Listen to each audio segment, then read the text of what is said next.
স্কুলে দোতলা ভবন আছে, কিন্তু উপরে ওঠার সিঁড়ি নেই। ৩ দফায় প্রকল্পের টাকা পেয়েও অসম্পূর্ণ রয়ে গেছে ভবন নির্মাণের কাজ, যা কোনো কাজেই আসছে না শিক্ষার্থীদের।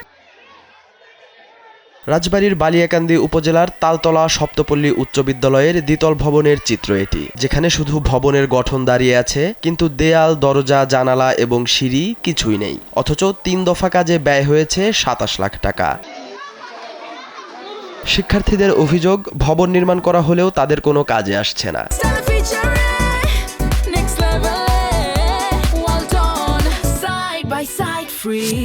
শ্রেণীকক্ষের সংকটে রুমের মাঝখানে চাটাই দিয়ে বেড়া দিয়ে চলছে পাঠদান। তাদের প্রশ্ন, সিঁড়ি ছাড়া কেন দ্বিতল ভবন নির্মাণ করা হলো? 2 তলা বিল্ডিংটা যে বানাইছে, ছাদটা পরিকল্পনা করার দরকার ছিল, একটা সিঁড়ি বানানোর দরকার ছিল। মানে যাকে দিয়ে কাম করাইছে তাদের তো একটা পরিকল্পনা ছিল যে উঠবে, ছাত্ররা উঠবে, কিন্তু সিঁড়ি নেই। এই সিঁড়িটা করার দরকার ছিল আগে, তারপর 2 তলা বানানোর দরকার ছিল। আমাদের যে উপরে ওঠার সিঁড়ি নাই, সিঁড়ি না থাকলে তো আমরা উঠতে পারবো না। তাহলে আমাদের উপরে ওঠার জন্য এই বিল্ডিংটা কেন দিচ্ছে? জেলা পরিষদের দেওয়া 3টি প্রকল্পের মাধ্যমে স্কুলের ভবন নির্মাণের কাজ করা হয় বলে জানান প্রধান শিক্ষক। প্রকল্পের অর্থ শেষ হয়ে যাওয়ায় সিঁড়ি ছাড়াই কাজ সমাপ্ত করা হয়। তিনি জানান, নতুন করে সংস্কার প্রকল্প আবেদন করা হয়েছে। সিঁড়ি না থাকার কারণে তো আমাদের মেলা সমস্যা হচ্ছে। যেমন ধরেন উপরে যে দোতলা আছে ওটা ব্যবহার করতে পারছি না।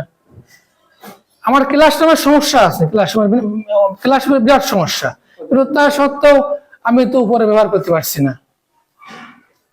এটা আমাদের জন্য খুবই একটা ইসের বিষয় যে বিল্ডিং আছে কিন্তু সিঁড়ি নাই। শিক্ষার্থীদের ভোগান্তির বিষয়টি স্বীকার করেছেন উপজেলা নির্বাহী কর্মকর্তা। সিঁড়ি ছাড়াই ভবন নির্মাণের কাজ শেষ হয়েছে বলেও অবগত রয়েছেন তিনি। আশ্বাস দেন দ্রুতই সমস্যার সমাধান করার। মহোদয়ের সভাপতিতে যে মিটিং হয়েছে, মিটিং এ এই বিষয়টি এসেছিল যে এরকম একটি স্কুল আছে যেখানে জেলা পরিষদ থেকে বিভিন্ন সময় বরাদ্দ দেওয়া হলেও আরেকটি বরাদ্দ দেওয়া হলে হয়তো সিঁড়িটি সম্পন্ন করা সম্ভব হবে এবং এতে স্কুলের যেই রুম সংকট শিক্ষার্থীদের সেটি দূর হবে। স্থানীয়দের অভিযোগ, সপ্তপল্লী উচ্চ বিদ্যালয়ে বরাদ্দের নামে অর্থ লুট করা হয়েছে, যার খেসারত দিতে হচ্ছে কোমলমতি শিক্ষার্থীদের। দ্রুত সমস্যার সমাধান করে বিদ্যালয়ে পড়ালেখার পরিবেশ ফিরিয়ে আনার দাবি তাদের।